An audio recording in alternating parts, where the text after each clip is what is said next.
اب میرے بھائیو جو حدیث نمبر 22، اس میں جو نا وہ جو خوارج کا گروہ حضرت علی سے علیحدہ ہوا، تو یہ خوارجی کی جو نسل تھی نا وہ نبی صلی اللہ علیہ وسلم کے زمانے میں بھی تھے یہ خوارجی کی نسل۔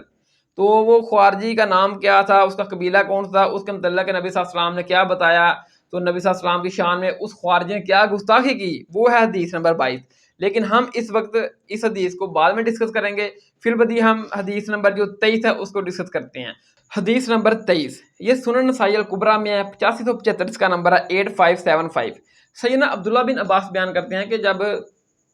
حضور مولا علی علیہ السلام امیر المومنین خلیفہ راشد برحق کے خلاف خوارج نکلے، یعنی کہ انہی کے ساتھی تھے جنہوں نے مل کر حضرت امیر معاویہ کے ساتھ جنگ کی، تو پھر جب حضرت علی نے حضرت امیر معاویہ کے ساتھ صلح کر لی، وقتی صلح، تو حضرت علی کے ساتھی جنہوں نے مل کر ساتھ حضرت علی کے امیر معاویہ کے خلاف جنگ کی تھی، وہ حضرت علی کو چھوڑ کر سائڈ پہ ہو گئے کہ اس بنیاد پر کہ آپ نے حضرت امیر معاویہ کے ساتھ صلح کیوں کی ہے، ان کو قتل کرنا تھا،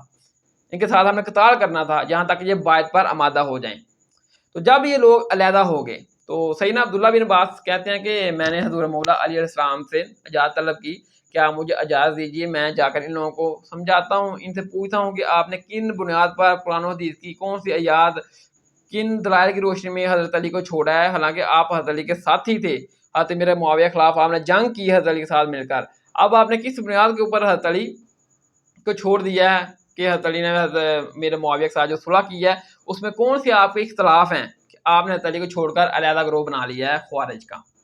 تو حضرت علی نے کہا کہ دیکھو رہنے دو، کہیں وہ تمہیں کوئی نقصان نہ پہنچا دیں۔ تو عبداللہ بن عباس نے کہا کہ نہیں حضور ایسی بات کوئی بات نہیں، آپ مجھے اجازت دیجیے میں ان کے پاس جا کر قرآن و حدیث کی روشنی میں گفتگو کرتا ہوں۔ تو حضور مولا علیہ السلام نے ان کو اجازت دے دی، تو وہ ظہر کے وقت اچھا لباس پہنا، وہ ان کے پاس گئے، جب گئے تو وہ خوارجیوں نے کہا عبداللہ بن عباس کو مرحبا مرحبا عبداللہ بن عباس بتاؤ کیسے آنا ہوا۔ تو عبداللہ بن عباس نے کہا کہ دیکھو آپ لوگ پہلے حضرت علی کے ساتھی تھے، اب حضرت علی نے جب حضرت میرے معاویہ سے صلح کی ہے تو آپ نے کچھ حضرت علی کے ساتھ اختلاف کیے، اختلاف کر کے آپ حضرت علی سے علیحدہ ہو گئے اور علیحدہ گروہ بنا لیا، مجھے وہ اختلاف بتاؤ تاکہ میں تمہیں قرآن و حدیث کی روشنی میں وہ سمجھا سکوں۔ اور ساتھ میں کہا کہ دیکھو حضور مولا علی علیہ السلام وہ ہستی ہیں کہ جن کے دور میں قرآن نازل ہوا، یعنی کہ سب سے پہلے کلمہ پڑھ کے نبی صلی اللہ علیہ وسلم کے ساتھ یہ مسلمان ہوئے حضرت علی کی ساری زندگی میں مکمل قرآن نازل ہوا۔ حضرت علی نبی صلی اللہ علیہ وسلم کے چچا کے بیٹے ہیں، نبی صلی اللہ علیہ وسلم کے دماد ہیں، نبی صلی اللہ علیہ وسلم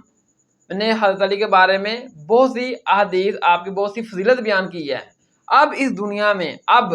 اس دور میں حضرت علی سے افضل حضرت علی سے بہتر کوئی نہیں ہے، تو آپ مجھے بتائیں کہ آپ نے کس بنیاد کے اوپر حضرت علی کے ساتھ دشمنی لے لی ہے، پہلے آپ حضرت علی کے ساتھی تھے۔ تو انہوں نے کہا خوارج نے کہا کہ دیکھو ہم نے جو حضور مولا علیہ السلام خوارج نے کہا کہ دیکھو جو ہم نے جو حضور مولا علیہ السلام کے خلاف جو ہم نے جنگ کا اعلان کیا ہے، یعنی کہ بغاوت کیا، حضور مولا علیہ السلام سے علیحدگی اختیار کی ہے، اس کی وجہ یہ ہے کہ اس کی 3 وجوہات ہیں۔ پہلی وجہ یہ ہے کہ حضرت علی رضی اللہ تعالیٰ عنہ نے اللہ تعالیٰ کے معاملے میں انسانوں کو قاضی ٹھہرا لیا ہے، جبکہ سورۃ الانعام کی آیت نمبر 57 میں آیا ہے کہ فیصلے کا اختیار صرف اللہ تعالیٰ کو ہے۔ انہوں نے کہا ٹھیک یہ تو پہلا ہو گیا۔ دوسری بڑی وجہ کہ حضرت علی رضی اللہ تعالیٰ عنہ نے جنگ جمل کی، اما عائشہ طلحہ زبیر کے خلاف، جنگ صفین کی حضرت معاویہ رضی اللہ تعالیٰ عنہ کے خلاف، اور دونوں جنگوں میں نہ تو انہوں نے جنگ جمل اور جنگ صفین کے مردوں کو قیدی بنایا، نہ ان کی عورتوں کو لونڈیا بنایا، اور نہ ان کا مال غنیمت حاصل کیا۔ اگر تو یہ جنگ جمل اور جنگ صفین والے کافر تھے تو پھر ان کا مال غنیمت بھی ان کا حاصل کرنا جائز تھا ہمارے لیے، ان کی عورتوں کو لونڈی بنانا بھی جائز تھا، ان کے مردوں کو قیدی بنانا بھی جائز تھا، اور اگر یہ مسلمان تھے تو ان سے قتال کرنا ہمارا درست نہیں تھا اپنا جنگ جمل اور جنگ صفین والوں کے لیے۔ انہوں نے کہا ٹھیک ہے 2 ہو گئے۔ انہوں نے کہا تیسرا جو ہماری وجہ ہے جس سے ہم نے حضرت علی سے علیحدگی اختیار کیا ہے کہ حضور مولا علی علیہ السلام نے جب حضرت امیر معاویہ سے صلح کی، تو صلح جب کی گئی حضرت علی امیر المومنین خلیفہ راشد حضور مولا علیہ السلام اور امیر معاویہ کے درمیان جب صلح ہوئی تو معاہدہ لکھا گیا، تحریر لکھی گئی۔ تحریر میں لکھا گیا کہ امیر المومنین خلیفہ راشد برحق امام حضرت علی رضی اللہ تعالیٰ عنہ اور حضرت امیر معاویہ کے درمیان یہ معاہدہ لکھا جا رہا ہے۔ تو حضرت امیر معاویہ نے کہا کہ دیکھو اے علی ہم آپ کو امیر المومنین نہیں مانتے، ہم آپ کو خلیفہ راشد نہیں مانتے. اگر ہم آپ کو امیر المومنین خلیفہ راشد مانتے ہوتے تو ہم آپ کے ساتھ جنگیں کیوں کرتے؟ لہذا اپنے نام کے ساتھ امیر المومنین خلیفہ راشد مٹا دو, صرف یہ لکھو کہ یہ معاہدہ حضرت علی اور حضرت امیر معاویہ کے درمیان لکھا جا رہا ہے. تو حضرت علی نے اپنے نام کے ساتھ امیر المومنین خلیفہ راشد مٹا دیا. حالانکہ حضرت علی تو خلیفہ راشد ہیں, راشد برحق ہیں, لیکن حضرت علی نے اس کے باوجود حضرت معاویہ کی بات مانی اور اپنے نام کے ساتھ خلیفہ راشد امیر المومنین لفظ مٹا دیا. تو کیوں مٹایا؟ اگر آپ حضرت علی امیر المومنین ہیں تو پھر نام کے ساتھ امیر المومنین کیوں مٹا دیا؟ اور اگر یہ امیر المومنین نہیں ہے تو کیا یہ امیر الکافرین ہے, کافروں کے امیر ہیں؟ انہوں نے یہ 3 وجوہات بتائیں کہ جن کی بنیاد پر ہم نے حضرت علی کو چھوڑ دیا ہے اور ایک علیحدہ اپنی پارٹی بنا لی ہے. تو حضرت عبداللہ بن عباس نے کہا کہ دیکھو, اگر میں تمہارے ان جو 3 اعتراض ہیں ان کے جواب قرآن و حدیث کی روشنی میں دے دوں تو تم مان جاؤ گے؟ انہوں نے کہا کہ ہاں, اگر آپ ہمیں قرآن و حدیث کی روشنی میں بتا دیں تو ہم مان جائیں گے. اب دیکھیں کہ میں آپ کو جو خوارج کی گمراہی کی سب سے بڑی وجہ تھی نا, وہ میں آپ کو پہلے بتا دوں.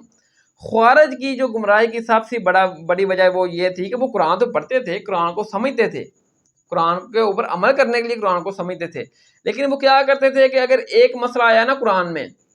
اس میں 5 آیات ہیں مختلف مقامات پر, ان 5 آیات کو ملا کر ہی مسئلہ یعنی کہ مکمل بنتا ہے. وہ کیا کرتے تھے کہ وہ صرف ایک آیت لیتے, اس کے اوپر ڈسکس کرتے, اس کی تفسیر سمجھتے, اس کے اوپر عمل کرتے, اور باقی جو 4 اور آیت اسی مسئلے کے اوپر ہوتی ہیں, جو اس مسئلے کو سپورٹڈ ہوتی ہیں سمجھانے کے لیے, وہ ان کو چھوڑ دیتے, ان کو نہ پڑھتے نہ ان پر عمل کرتے. بس ایک ہی آیت پڑھتے اور کہتے ٹھیک ہے یہ قرآن کی آیت ہے تو لہذا ہم اس پر عمل کر رہے ہیں, تو بات ٹھیک ہے. باقی جو آیات اسی مسئلے کے اوپر قرآن میں بکھری پڑی ہوتی, وہ نہ اس کو پڑھتے نہ سمجھتے, اور ایک ہی آیت کے اوپر اپنا رزلٹ نکال کے نتیجہ کر لیتے. یہ گمراہی کی سب سے بڑی وجہ بنی خوارج کی. جس طرح بات کسی سے آج کے دور میں ہمارے جو فرقے بنے ہیں, دیوبندی ہے, بریلوی ہے, وہابی ہے, شیعہ ہے. آپ کوئی بریلی کے پاس چلے جائیں, وہ کیا کرتے ہیں اپنے مدارس میں صرف اپنی تفسیر پڑھاتے ہیں, دوسری نہ شیعہ کی, نہ اہل حدیثوں کی, نہ دیوبندیوں. کہتے ہیں اگر یہ پڑھو گے تو گمراہ ہو جاؤ گے. اب صرف اس کے پاس وہی دلائل ہیں جو بریلویوں کے ہیں, نہ اس کے پاس دیوبندیوں کے دلائل, نہ شیعہ کے دلائل, نہ اہل حدیث کے دلائل. جو پڑھے گا نہیں تو اس مسئلے کے اوپر مکمل علم کیسے حاصل کرے گا؟ تو لہٰذا اس کے جو اپنے فرقے کے دلائل ہوتے ہیں وہ اس کو پڑھ کر سمجھتا ہے کہ بس یہی حق ہے, یہی سچ ہے. باقی کسی فرقے کے وہ دلائل نہیں پڑھتا جو دوسرے علماء نے دیے ہوتے ہیں, تو اس کے سامنے سارا مسئلہ حق کھل کر واضح نہیں ہوتا. یہ سب سے بڑی وجہ تھی خوارج کی گمراہی کی, کہ وہ بھی قرآن پڑھتے تھے, قرآن میں بکھری ہوئی صورتوں میں ایک مسئلے کے اوپر آیات پڑھی ہوتی تھی, کوئی ایک آیت ایک صورت میں, کوئی دوسری آیت دوسری صورت میں, کوئی تیسری آیت تیسری صورت میں. وہ کیا کرتے تھے, ایک مسئلے کے اوپر ایک آیت لیتے, اسی کے اوپر مسئلہ مکمل کر لیتے بغیر دوسری آیتوں کو پڑھتے. اس میں بھی دیکھتے کہ اسی مسئلے سے ریلیٹڈ کوئی اور بھی چیز ہے ہمیں نظر آ رہی ہے, وہ نہیں دیکھتے, صرف ایک مسئلے کے اوپر ایک آیت کو دیکھتے, اسی سے ہی اسی کے اوپر اکتفا کرتے اور سارا معاملہ اس طرح وہ کھڑا کر لیتے. یہی وجہ بن گئی ان کی گمراہی کی کہ دوسرے دلائل نہیں دیکھنے, صرف اپنے ہی دلائل دیکھنے, اس کے اوپر ڈٹ جانا. تو عبداللہ بن عباس نے ان سے کہا کہ تمہارا یہ جو پہلا مطالبہ ہے نا کہ حضرت علی رضی اللہ عنہ نے اللہ تعالیٰ کے معاملے میں انسانوں کو قاضی ٹھہرا لیا ہے, تو قرآن میں ہے کہ سورۃ النام کی آیت نمبر 57 میں کہ فیصلے کا اختیار صرف اللہ تعالیٰ کو حاصل ہے. یہ بات تو ٹھیک ہے کہ فیصلے کا اختیار صرف اللہ تعالیٰ کو حاصل ہے, یہ قرآن میں ہے, سورۃ النام میں ہے. تو خوارج نے یہ دلیل بنائی اپنی کہ قرآن میں آیا ہے کہ فیصلے کا اختیار صرف اللہ تعالیٰ کو حاصل ہے سورۃ النام میں, جبکہ حضور مولا علیہ السلام نے حضرت امیر معاویہ کے ساتھ صلح جو کی ہے, تو کیوں کی ہے؟ صلح نہیں کرنی چاہیے تھی, فیصلے کا اختیار صرف اللہ تعالیٰ کو حاصل ہے. ٹھیک ہے, تو اب اس آیت کے اوپر انہوں نے یہ مسئلہ کھڑا کیا. عبداللہ بن عباس نے کہا کہ دیکھو یہ جو تمہارا اعتراض ہے نا حضرت علی کے اوپر کہ سورۃ النام میں آ کے فیصلے کا اختیار صرف اللہ تعالیٰ کو حاصل ہے, تو اللہ تعالیٰ نے قرآن میں اور مقامات کے اوپر انسانوں کو بھی فیصلے کا اختیار دیا ہے. مثال کے طور پر سورۃ المائدہ میں آیت نمبر 19:5 میں آیا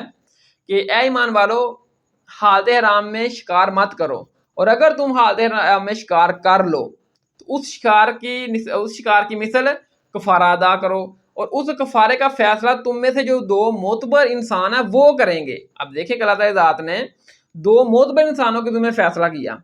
اب دیکھیں عبداللہ بن باز کہتے ہیں کہ دیکھو آپ کہتے ہو کہ فیصلے کا اختیار صرف اللہ تعالیٰ کو ہے کیونکہ سورۃ النام میں آیا ہے، بالکل آیا ہے، لیکن اسی قرآن میں اور مقامات کے اوپر اللہ تعالیٰ کی ذات نے فیصلہ اختیار انسانوں کو بھی دیا ہے۔ تو اسی بنیاد پر حضرت علی نے حضرت امیر معاویہ سے صلح کی ہے، ٹھیک ہے۔ تو اب عبداللہ بن باز کہتے ہیں کہ دیکھو کہ شکار کے معاملے میں اللہ تعالیٰ کی ذات نے انسانوں کو فیصلہ اختیار دیا ہے، حالانکہ اللہ تعالیٰ کی ذات خود بھی فیصلہ سنا سکتی تھی قرآن میں، ٹھیک ہے، لیکن اللہ تعالیٰ کی ذات نے اس کے باوجود انسانوں کے فیصلے کو جائز رکھا۔ اب مجھے بتائیں کہ معمولی سے شکار کے لیے اللہ تعالیٰ نے انسانوں کے فیصلے کو جائز رکھا ہے، یہ بہت اہم مسئلہ ہے، یا جو حضرت علی نے مسلمانوں کے درمیان باہم خون ریزی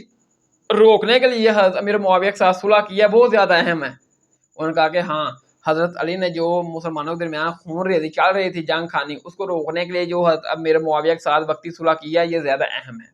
مان گئے دلائل دیے تو پھر انہوں نے کہا کہ ایک اور جگہ قرآن میں آیا سورۃ النساء آیت نمبر 35 میں کہ اللہ تعالیٰ ذات نے فرمایا کہ اگر میاں بیوی کے درمیان جھگڑا ہو جائے، ایک مرد بیوی کی طرف سے ایک مرد عورت کی طرف سے آئے اور وہ دونوں بیٹھ کر میاں بیوی کے جھگڑے کو مسئلے کو حل کریں، یا اگر ان کے جھگڑا ان کا ختم کریں، اگر علیحدگی کرنی ہے علیحدگی کروا دیں، اگر مسئلہ قبر کرنا ہے تو قبر کر دیں۔ ادھر بھی دیکھیں کہ اللہ تعالیٰ ذات نے میاں بیوی کے مسئلے کے لیے انسانوں کے فیصلے کو جائز رکھا، ٹھیک ہے نا۔ اب مجھے یہ بتاؤ، اللہ کی قسم تمہیں دے کر پوچھتا ہوں کہ اب مجھے یہ بتاؤ کہ ایک میاں بیوی کے گھر بچانے کے لیے اللہ تعالیٰ ذات نے انسانوں کو فیصلوں کو جائز رکھا، تو ایک میاں بیوی کا گھر بچانا زیادہ ضروری اور اہم مسئلہ ہے، یا مسلمانوں کے درمیان جو باہمی جنگ خانی چھڑ چکی ہے اس جنگ خانی کو روکنے کے لیے، جو باہمی مسلمانوں کے خون ریزی کو روکنے کے لیے جو حضرت علی نے حضرت امیر معاویہ کے ساتھ صلح کیا یہ زیادہ ضروری ہے؟ انہوں نے کہا جی بالکل، مسلمانوں کے درمیان جو جنگ خانے چھڑ چکی ہے اس کو روکنے کے لیے جو حضرت علی نے حضرت امیر معاویہ کے ساتھ صلح کیا ہے یہ زیادہ ضروری ہے۔ انہوں نے کہا کہ آپ کو پہلے سوال کا جواب مل گیا؟ انہوں نے کہا کہ ہاں مل گیا۔ اب میں آپ کو بتا دوں کہ یہ جو حضرت علی رضی اللہ تعالیٰ عنہ نے حضرت امیر معاویہ جو خوارج سے صلح کی، حضرت علی رضی اللہ تعالیٰ عنہ نے حضرت امیر معاویہ سے جو صلح کی، اس کی بنیاد پر حضرت خوارج نے جو حضرت علی رضی اللہ تعالیٰ عنہ سے مخالفت کی اور حضرت علی کے گروہ کو چھوڑ دیا، وہ کس بنیاد پر تھا؟ خوارج یہ کہتے تھے کہ حضرت علی رضی اللہ تعالیٰ عنہ سے وہ یہ اختلاف کرتے تھے کہ قرآن میں آیا ہے سورۃ الحجرات کی آیت نمبر 9 میں کہ مسلمانوں کا گروہ اگر کوئی باغی ہو جائے تو ان کے ساتھ قتال کرو یہاں تک کہ وہ باعث پر آمادہ ہو جائیں۔ تو وہ کہتے تھے کہ حضرت علی کو کہ آپ خلیفہ برحق ہیں، امیر المومنین ہیں، لیکن آپ خلیفہ راشد ہیں، خلیفہ برحق ہیں۔ حضرت امیر معاویہ آپ کو خلیفہ راشد نہیں مانتے، انہوں نے آپ کے ساتھ بغاوت کی ہے، آپ کی بیعت نہیں کی۔ تو قرآن میں آیا کہ مسلمانوں کا گروہ کوئی اگر باغی ہو جائے، بیعت نہ کرے خلیفہ برحق کی، تو ان کے ساتھ قتال کرو یہاں تک کہ وہ بیعت پر آمادہ ہو جائے۔ تو ہم حضرت معاویہ کے ساتھ قتال کریں گے، ان کو قتل کریں گے یہاں تک کہ وہ آپ کی بیعت نہ کر لیں۔ تو لہٰذا انہوں نے آپ کی بیعت نہیں کی، آپ ان سے صلح کیوں کر رہے ہیں؟ آپ نے ان سے کیوں صلح کی جبکہ قرآن میں تو آیا ہے کہ ان کے ساتھ قتال کرو، ان کے ساتھ صلح نہیں کرنی، قتال کرو یہاں تک کہ وہ بیعت پر آمادہ نہ ہو جائیں۔ تو حضرت علی کا جو ویژن تھا نا وہ یہ تھا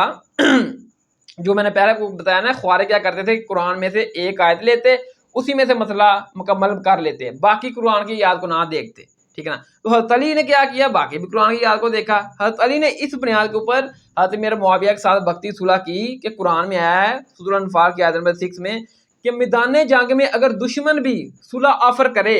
جنگ کا میدان لگا ہو، دشمن آپ کا صلح آفر کرے، آپ صلح قبول کر لیں۔ تو حضرت علی نے بھی قرآن کا فیصلہ مانا، صلح قبول کر لی۔ حالانکہ حضرت علی رضی اللہ عنہ نے جنگ جو کی تھی نا وہ اسی بنیاد پر کی تھی کہ حضرت امیر معاویہ بغاوت پر ہیں، باغی گروہ ہیں، ان کے خلاف قرآن کا حکم ہے کہ جنگ کرو، قتال کرو یہاں تک کہ یہ بیعت پر آمادہ ہو جائیں۔ حضرت علی نے یہ ڈیسیژن لیا تھا، یہ خوارج کے کہنے پر نہیں حضرت علی نے حضرت امیر معاویہ کے ساتھ جنگ کی تھی کہ خوارج نے آ کر بتایا تھا کہ جی اے امیر المومنین سیدنا حضرت علی رضی اللہ تعالیٰ عنہ، حضرت امیر معاویہ نے آپ کی بیعت نہیں کی، آپ خلیفہ برحق خلیفہ راشد ہیں، تو آپ ان کے خلاف قتال کریں، کیونکہ قرآن میں آیا ہے سورۃ الحجرات کی آیت نمبر 9 میں اگر مسلمان کا کوئی گروہ کوئی باغی ہو جائے کہ ان کے خلاف قتال کرو یہاں تک کہ وہ بیعت پر آمادہ ہو جائے۔ یہ خوارج نے نہیں بتایا تھا، حضرت علی نے خود ڈیسیژن لیا تھا،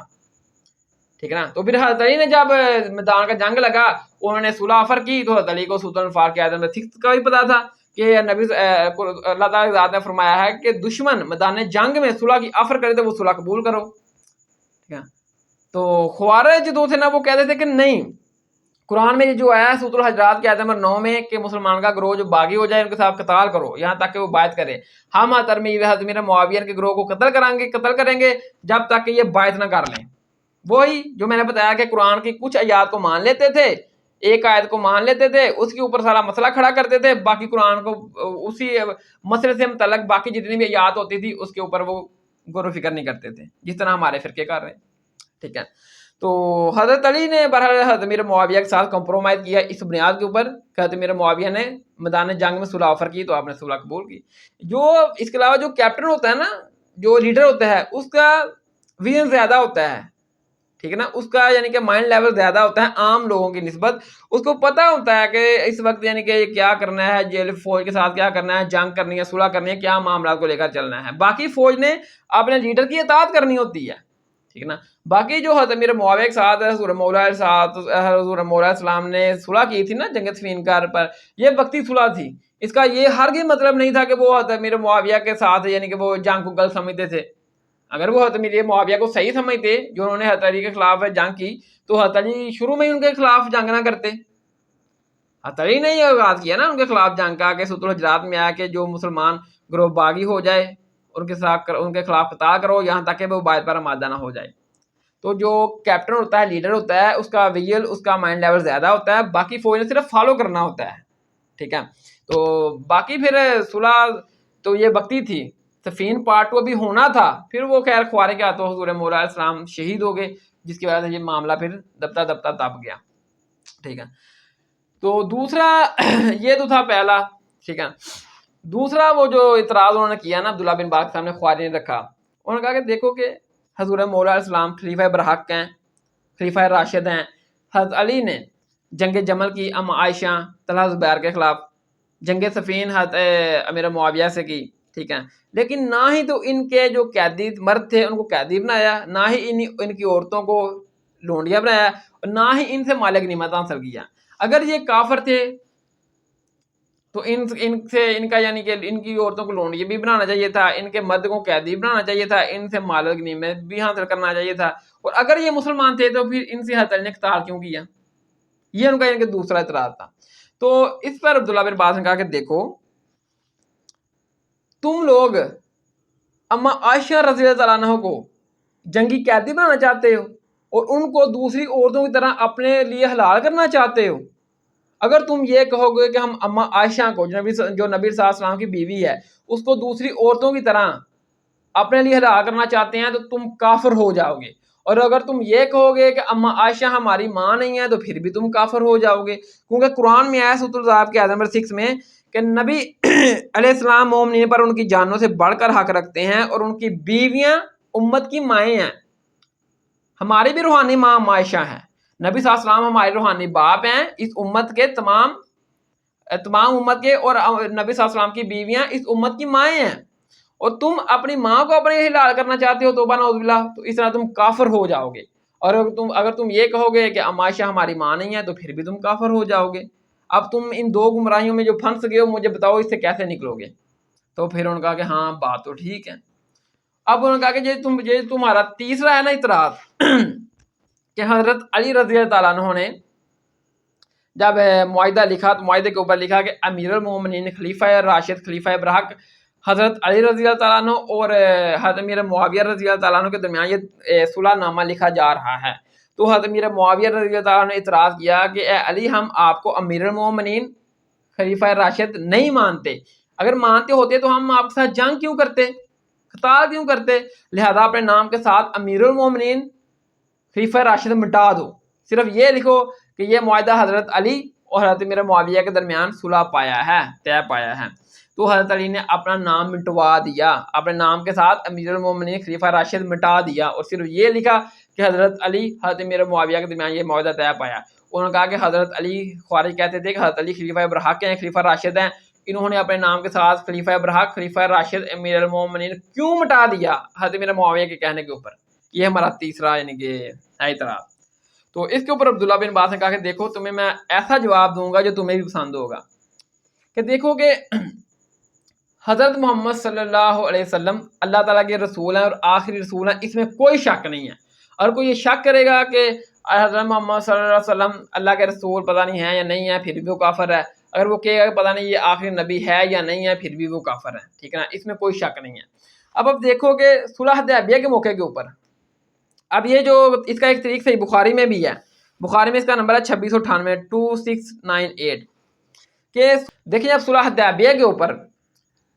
حضرت نبی صلی اللہ علیہ وسلم کے کہنے کے اوپر حضرت علی نے مشرکین عرب سے معاہدہ کرتے ہوئے لکھا حضرت علی نے کہ یہ معاہدہ یعنی کہ صلح حدیبیہ کا معاہدہ محمد رسول اللہ صلی اللہ علیہ وسلم اور سہیل بن عمر جو مشرکین عرب ہے ان کے درمیان لکھا جا رہا ہے۔ جب حضرت علی نے یہ لکھا نا کہ محمد رسول اللہ صلی اللہ علیہ وسلم، تو سہیل ابن عمر نے کہا کہ دیکھو ہم محمد رسول اللہ یعنی کہ محمد صلی اللہ علیہ وسلم کو اللہ کا رسول نہیں مانتے، اگر مانتے ہوتے تو ہم آپ کے ساتھ جنگ کیوں کرتے، لڑائیاں کیوں کرتے؟ تم صرف یہ لکھ دو معاہدے کے اوپر کہ یہ معاہدہ محمد بن عبداللہ اور سہیل ابن عمر مشرکین عرب کے درمیان لکھا جا رہا ہے۔ جب اس نے یہ کہا نا سہیل ابن عمر نے کہ ہم محمد صلی اللہ علیہ وسلم کو اللہ کا رسول نہیں مانتے اس لیے تو ہم آپ کے ساتھ جنگیں کر رہے ہیں، اگر ہم مانتے ہوتے تو ہم آپ کے ساتھ جنگیں نہ کرتے۔ تو حضرت علی نے کہا کہ میں اللہ کی قسم اٹھا کر کہتا ہوں کہ نبی علیہ السلام اللہ تعالیٰ کے رسول ہیں۔ تو نبی صلی اللہ علیہ وسلم نے کہا کہ دیکھو اے علی تم لکھ دو کہ میرے نام کے ساتھ محمد رسول اللہ جو ہے رسول اللہ کہ میں اللہ کا رسول ہوں یہ مٹا دو اور صرف لکھ دو محمد بن عبداللہ، اور اس سے میری شان نبوت میں کوئی فرق نہیں پڑے گا، یہ ان کے ماننے نہ ماننے سے کوئی فرق نہیں پڑتا کہ میں اللہ کا رسول ہوں یا نہیں ہوں، میں اللہ کا رسول ہوں، اللہ نے مجھے رسول بنایا ہے، آپ کو بھی پتہ ہے تمام مومنین کو بھی پتہ ہے، لیکن اگر میں مشرکین عرب کے کہنے کے اوپر اپنے نام سے محمد رسول اللہ مٹا دوں گا تو اس سے میری شان نبوت میں کوئی فرق نہیں پڑے گا۔ اس کا یہ مطلب تو نہیں کہ میں اللہ کا رسول نہیں ہوں، کیونکہ اللہ تعالیٰ نے مجھے رسول بنا کر بھیجا ہے اور تمام مومنین بھی جانتے ہیں کہ میں اللہ کا رسول ہوں، لیکن فی البدی تم ادھر اپنا معاہدے میں مشرکین کے ساتھ جو ہمارا صلح حدیبیہ کے اوپر معاہدہ ہو رہا ہے اس میں لکھ دو کہ محمد بن عبداللہ اور سہیل بن عمر کے درمیان یہ معاہدہ طے پایا اور رسول اللہ لفظ مٹا دو مشرکین عرب کے کہنے کے اوپر۔ تو حضرت علی جو نا وہ تو سب سے بڑھ کر نبی صلی اللہ علیہ وسلم سے محبت کرنے والے تھے۔ حضرت علی نے کہا کہ نہیں یا رسول اللہ میں آپ کے نام کے ساتھ رسول اللہ نہیں مٹاؤں گا، یعنی کہ یہ نبی صلی اللہ علیہ وسلم حضرت علی کا نبی صلی اللہ علیہ وسلم سے اظہار محبت تھا۔ تو حضرت علی نے بار نہیں بٹایا پھر نبی صلی اللہ علیہ وسلم کے نام سے محمد رسول اللہ۔ تو پھر نبی صلی اللہ علیہ وسلم نے کہا کہ مجھے دکھاؤ کہاں لکھا ہے رسول اللہ، میں اس کو مٹا کر لکھ دیتا ہوں محمد بن عبداللہ۔ تو نبی صلی اللہ علیہ وسلم نے پھر نا وہ خود دی رسول اللہ مٹا کر محمد بن عبداللہ لکھا، اور راوی کہتے ہیں کہ نبی صلی اللہ علیہ وسلم نے جب اپنا نام لکھا نا وہ اس طرح تھا کہ یہ صحیح طرح سے پڑھا نہیں جا رہا تھا، کیونکہ نبی صلی اللہ علیہ وسلم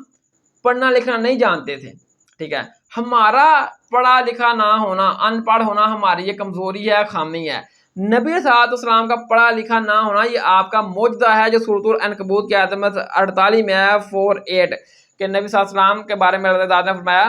کہ یہ آپ کا معجزہ ہے کہ یہ آپ پڑھنا لکھنا نہیں جانتے، ورنہ یہ مشرکین عرب شک میں پڑ جاتے کہ یہ قرآن نبی صلی اللہ علیہ وسلم نے خود تو نہیں کاٹ لیا کہیں، کیونکہ نبی صلی اللہ علیہ وسلم پڑھنا لکھنا نہیں جانتے تھے، یہ آپ کا معجزہ تھا، ورنہ نبی صلی اللہ علیہ وسلم وہ یہی تھے سارے مشرکین عرب حیران تھے کہ نبی صلی اللہ علیہ وسلم محمد صلی اللہ علیہ وسلم ہمارے سامنے جوان ہوئے ہیں، بچپن گزرا ہے، یہ پڑھنا لکھنا نہیں جانتے لیکن کلام ایسا لے آئے ہیں جس کا جواب نہیں پوری دنیا میں کسی انسان کے پاس کا جواب نہیں ہے، تو یہ واقعی اللہ کے رسول ہوں گے، ٹھیک ہے۔ تو وہ نا یعنی کہ یہ کہ نبی صلی اللہ علیہ وسلم نے جب لکھا نا تو راوی کہتے ہیں کہ وہ اس طرح تھا کیونکہ نبی صلی اللہ علیہ وسلم پڑھنا لکھنا نہیں جانتے تھے، یہ آپ کا معجزہ تھا، ٹھیک ہے۔ پھر جو ہے نا میرے بھائیو اسی کا ایک طریق آتا ہے آگے ایک سائس علی میں،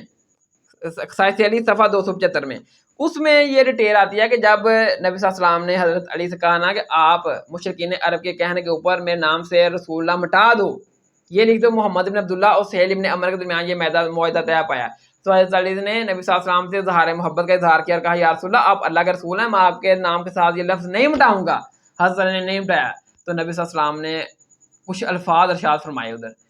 وہ ہے کہ سائس علی صفحہ 275 میں کہ علی تیار ہو جاؤ، ان قریب تم پر بھی یہی وقت آنے والا ہے، کیسا وقت کہ آج میں مشرکین عرب کے دباؤ میں آ کر اپنے نام کے ساتھ رسول اللہ مٹا رہا ہوں، اور ان قریب تیرے اوپر بھی ایسا ہی وقت آئے گا کہ تو بھی میرے بعد خلیفہ راشد ہوئے گا اس امت کے اوپر، اور تجھ پر بھی ایسا ہی وقت آئے گا کہ تیرے ساتھ بھی اس طرح معاہدہ کیا جائے گا، تو بھی مجبوری کے تحت اپنے نام کے ساتھ خلیفہ راشد مٹا دے گا۔ اور یہ واقعہ ہوا جب حضرت میرے معاویہ کے ساتھ حضرت علی کا معاہدہ ہوا تو امیر المومنین امیر معاویہ نے کہا نا کہ ہم آپ کو امیر المومنین نہیں مانتے، آپ اپنے نام کے ساتھ امیر المومنین مٹا دو، تو حضرت علی نے امیر المومنین لفظ مٹا دیا۔ تو جس طرح صلح حدیبیہ کے موقع کے اوپر نبی صلی اللہ علیہ وسلم کے نام کے ساتھ محمد رسول اللہ مٹوا دیا گیا، تو اس سے نبی صلی اللہ علیہ وسلم کی شان نبوت میں کوئی فرق نہیں پڑا۔ اسی طرح اگرچہ حضرت امیر معاویہ نے حضرت علی سے جب معاہدہ کیا تو حضرت علی کے نام کے ساتھ امیر المومنین خلیفہ راشد لفظ مٹوا دیا، اس سے حضرت علی کی یعنی خلافت میں کوئی فرق نہیں پڑا۔ حضرت علی خلیفہ راشد برحق ہیں، امیر المومنین ہیں، ٹھیک ہے۔ تو آپ دیکھیں کہ خلیفہ یعنی کہ مشرکین عرب نے نبی صلی اللہ علیہ وسلم کی نبوت کا آپ کو اللہ کا رسول ماننے سے جو انکار کیا وہ صرف اس وجہ سے تھا کہ اپنی سرداریاں بچانے کے چکر میں، کیونکہ جتنے بھی یہ تھے بڑے بڑے مشرکین عرب، جو بڑے بڑے سردار تھے، اور ان کو پتا تھا کہ اگر ہم آپ کو اللہ کا رسول مان لیں گے ہماری سرداریاں جاتی رہیں گی، سب سے بڑے سردار تو محمد رسول اللہ بن جائیں گے، ہم پھر کیا غلام ہوں گے۔ صرف اپنی سرداریاں بچانے کے چکر میں انہوں نے نبی صلی اللہ علیہ وسلم کی نبوت کا انکار کر دیا۔ اور ادھر بھی میرے بھائیو حضرت امیر معاویہ نے بھی کیا کیا کہ صرف خلافت حاصل کرنے کے چکر میں حضرت علی کے نام کے ساتھ امیر المومنین خلیفہ راشد لفظ مٹوا دیا، ٹھیک ہے۔ تو حضرت امیر معاویہ رضی اللہ تعالیٰ عنہ الحمدللہ مومن ہے، اہل ایمان ہے، لیکن انہوں نے یہ میں اپنی طرف سے بات نہیں کر رہا خلافت حاصل کرنے کے لیے، یہ شرح مرکہ ملا علی قاری نے جو اپنا مشکات شریف کی شرح لکھی ہے اس میں انہوں نے لکھا ہے کہ حضرت امیر معاویہ رضی اللہ تعالیٰ عنہ نے جو جنگ صفین کی نا قتل عثمان کا بہانہ بنا کر حضرت علی خلیفہ راشد امام برحق کے خلاف، یہ قتل عثمان صرف ایک بہانہ تھا، حقیقت میں وہ حضرت علی سے خلافت حاصل کرنا چاہتے تھے، وہ خلافت حاصل کرنا چاہتے تھے، ٹھیک ہے۔ تو میرے بھائیو دیکھو کہ اسی ایک اور حدیث بھی ہے صحیح بخاری میں 8182 کا نمبر ہے 3182، ٹھیک ہے نا، کہ جب یعنی کہ حضرت علی رضی اللہ تعالیٰ عنہ کے گروہ سے خوارج کا گروہ الگ ہوا اور انہوں نے یہ اعتراض کیا حضرت علی کے اوپر کہ آپ نے امیر المومنین حضرت علی رضی اللہ تعالیٰ عنہ سے یہ اختلاف کیا کہ آپ نے حضرت امیر معاویہ کے ساتھ صلح کیوں کی ہے، جبکہ قرآن میں آیا سورۃ الحجرات میں کہ اگر مسلمانوں کا گروہ کوئی باغی ہو جائے تو ان کے ساتھ قتال کرو یہاں تک کہ وہ باعث پر آمادہ ہو جائے، تو حضرت امیر معاویہ کے ساتھ ہم قتال کریں گے جب تک کہ وہ آپ کی باعث نہیں کر لیتے۔ تو آپ نے صلح کیوں کی ہوئی ہے، کیوں کی ہے، جبکہ حضرت علی نے صلح کی تھی کہ یہ یعنی کہ باغی گروہ اپنا قرآن کی آیت جو سورۃ الانفال کی آیت نمبر 6 ہے اس کے تحت حضرت علی نے صلح کی تھی کہ اگر دشمن بھی میدان جنگ میں صلح کی آفر کرے تو اسی کو آفر قبول کرو۔ تو سہیل ابن عمر یعنی کہ سہیل بن حنیف وہ یعنی کہ پھر خوارج کے پاس گئی اور کہا کہ خوارج کو کہ تم اپنی رائے غلط سمجھو، یہ جو تم نے رائے قائم کی ہے نا کہ حضرت امیر معاویہ گروہ بائی گروہ ہے ان کے خلاف قتال کرو، یہ تمہاری رائے غلط ہے، اس کو غلط سمجھو۔ اگر ہم فیصلہ بدلنے کا اختیار رکھتے تو صلح حدیبیہ کے موقع پر ہم فیصلہ بدلتے، یعنی کہ اگر ہم خود اپنی امیر اپنے لیڈر کی اجازت کے بغیر فیصلہ بدلنے کا یا لڑنے کا اختیار رکھتے تو صلح حدیبیہ کے موقع پر لڑتے، جو ہم نے نبی صلی اللہ علیہ وسلم کے ساتھ ہم تھے اور ہم نے مشرکین عرب کے دباؤ میں آ کر نبی صلی اللہ علیہ وسلم کے کہنے کے اوپر جنگ نہیں کی، معاہدہ کر لیا، اور ادھر اصحاب بھی نبی صلی اللہ علیہ وسلم کے ساتھ یعنی کہ اس قسم کی باتیں کر رہے تھے کہ یا رسول اللہ ہم طاقتور ہیں مشرکین عرب سے، ہم پاورفل ہیں، ہم پھر کیوں دباؤ میں آ کر ان سے یعنی کہ صلح حدیبیہ کا معاہدہ کریں، ہم ان سے لڑیں گے، ہم جھگڑیں گے۔ لیکن اس کے باوجود نبی صلی اللہ علیہ وسلم نے کہا کہ نہیں ہم ان سے معاہدہ ہی کر لیتے ہیں، بلکہ سیدنا عمر فاروق نے تو نبی صلی اللہ علیہ وسلم کے سامنے آ کر کہا کہ یا رسول اللہ کیا ہم حق پر نہیں اور مشرکین عرب باطل پر نہیں؟ تو نبی صلی اللہ علیہ وسلم نے فرمایا کہ ہاں کیوں نہیں، ہم حق پر ہیں اور مشرکین عرب باطل ہیں۔ پھر نبی صلی اللہ علیہ وسلم نے کہا کہ عمر نے کہا کہ یا رسول اللہ کیا ہمارے مقتلین جو ہمارے قتل ہوئے ہیں وہ جنت میں نہیں اور جو ان کے مقتولین مشرکین عرب کے ہیں وہ دوزخ میں نہیں؟ تو نبی صلی اللہ علیہ وسلم نے فرمایا کہ ہاں کیوں نہیں، ہمارے جو قتل ہوئے ہیں وہ جنت میں ہیں، جو ان کے قتل ہوئے ہیں وہ دوزخ میں ہیں۔ تو پھر حضرت عمر نے کہا کہ یا رسول اللہ پھر ہم ان کافروں کے دباؤ میں آ کر کیوں ہم اپنے دین کے معاملے میں ان سے صلح کریں، معاہدہ کریں، ہم طاقتور ہیں، ہم پاورفل ہیں، ان سے لڑ سکتے ہیں۔ تو نبی صلی اللہ علیہ وسلم نے کہا کہ اے عمر اللہ مجھے کبھی برباد نہیں ہونے دے گا۔ تو دیکھیں کہ وہ سہیل بن حنیف اصل میں خوارج کو یہ سمجھانا چاہ رہے تھے ہم صلح حدیبیہ کے موقع کے اوپر پاورفل تھے، طاقتور تھے، اگر ہم لڑتے تو ہم جیت بھی سکتے تھے، ٹھیک ہے، لیکن اس کے باوجود ہمارے جو لیڈر تھے، ہمارے جو امام تھے، جو محمد رسول اللہ صلی اللہ علیہ وسلم جو اللہ کے رسول تھے، وہ ہمارے لیڈر تھے، کیپٹن تھے، ان کی اجازت کے بغیر ہم نہیں لڑے ان سے، ٹھیک ہے نا۔ اور اب تمہارے جو لیڈر ہیں وہ جو ہے کہ حضرت امیر المومنین حضرت علی خلیفہ برحق خلیفہ راشد ہیں، اور ان کی اجازت کے بغیر اگر وہ یعنی کہ کمپرومائز کر رہے ہیں، حضرت امیر معاویہ کے ساتھ وقتی صلح کر رہے ہیں، تم ان کی اجازت کے بغیر حضرت امیر معاویہ کے ساتھ نہیں لڑ سکتے، ان کی پیروی کرو گے۔ قرآن میں ہے نا سورۃ النساء کی آیت نمبر 59 میں کہ اے ایمان والو اللہ اور اس کے رسول کی اطاعت کرو، اور اس کے بعد جو تم میں حاکم ہے، خلیفہ راشد ہے، امیر المومنین ہے، اس کی اطاعت کرو۔ ہمارے امیر المومنین یعنی کہ اس وقت خلیفہ راشد امیر المومنین حضرت علی ہیں، اور ہم نے ان کی اطاعت کرنی ہے، ہم نے ان کی اجازت کے بغیر حضرت امیر معاویہ سے نہیں لڑنا۔ جس طرح اصحاب نبی صلی اللہ علیہ وسلم کی اجازت کے بغیر مشرکین عرب سے نہیں لڑے اور صلح حدیبیہ کر لیا، صلح حدیبیہ کیا، اور آج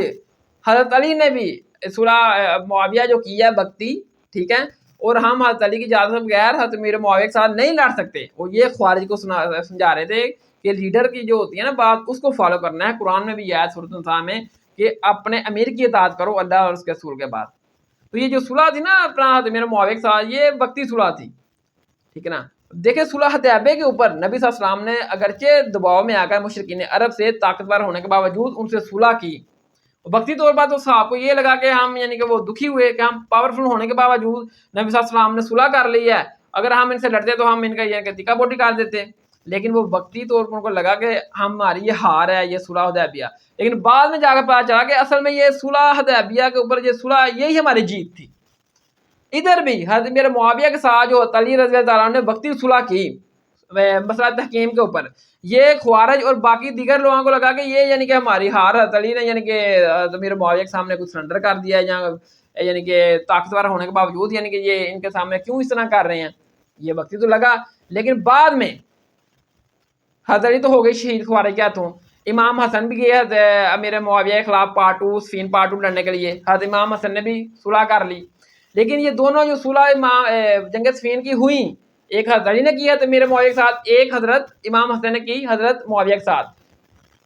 ان صلح کے بعد بھی جو بعد میں حضرت امیر معاویہ کا 20 سالہ دور آیا نا، ان میں لوگوں کو پتہ چل گیا کہ حضرت علی اور حضرت امام حسن کی جو صلح تھی، یہ وقتی تو یوں ہی لگتا تھا کہ یہ صلح ہار ہے، لیکن بعد میں حضرت امیر معاویہ کا جو 20 سالہ دور تھا، اس میں پتہ چل گیا کہ اصل بات کیا تھی۔ اصل میں یہ جو صلح تھی وہی جیت تھی حضرت علی اور حضرت امام حسن علیہ السلام کی۔ جس طرح نبی علیہ السلام کی صلح حدیبیہ کے اوپر وقتی صحابہ کو لگا کہ ہم ہار تسلیم کر لی ہے، بعد میں ان کو پتا چلا کہ ہاں ہماری وہ ہار تھی وہی اصل میں جیت تھی۔ ادھر بھی امام برحق حضرت علی اور امام برحق امام حسن علیہ السلام کی جو وقتی صلح تھی اپنا حضرت امیر معاویہ کے ساتھ، وہ یوں تو لگا تھا باقی لوگوں کو کہ یہ ہار ہے، لیکن بعد میں حضرت امیر معاویہ کے جو 20 سالہ دور میں جو کچھ ہوا پتہ چل گیا کہ حضرت علی اور امام حسن حق پر تھے، یہی ان کی جیت تھی، ٹھیک ہے۔ تو باقی پھر جب یعنی کہ یہ تمام تر یہ 3 باتوں کے جواب دیے نا، اور انہوں نے عبداللہ بن باز نے خوارج کو جو حضرت علی کے گروہ سے علیحدہ ہو گئے تھے، کہ انہوں نے اعتراض کیا کہ حضرت علی نے انسانوں کے معاملے میں اللہ تعالیٰ کے معاملے میں انسانوں کو قائد ٹھہرا لیا ہے، جنگ جمل جنگ صفین والوں کو یہ قیدی نہیں بنایا، نہ مالک نعمت لیا، نہ ان کی عورتوں کو لونڈیا بنایا، اور حضرت امیر معاویہ کے ساتھ جو معاہدہ کیا اور اس کے ساتھ لفظ امیر المومنین حضور مولا علیہ السلام نے اپنے نام کے ساتھ مٹوا دیا۔ تو یہ جب تینوں کے جواب عبداللہ بن باز نے دیے، ان میں سے جو 2000 تھے نا، 6000 تھے خوارج ٹوٹل، 2000 عبداللہ بن باز کی یہ باتیں سن کر قرآن و حدیث کا دلائل دے کر دوبارہ حضرت علی کے گروہ میں شامل ہو گئے، اور باقی جو 4000 تھے وہ اس طرح گمراہی کی حالت میں حضرت علی کے ہاتھوں قتل ہو گئے۔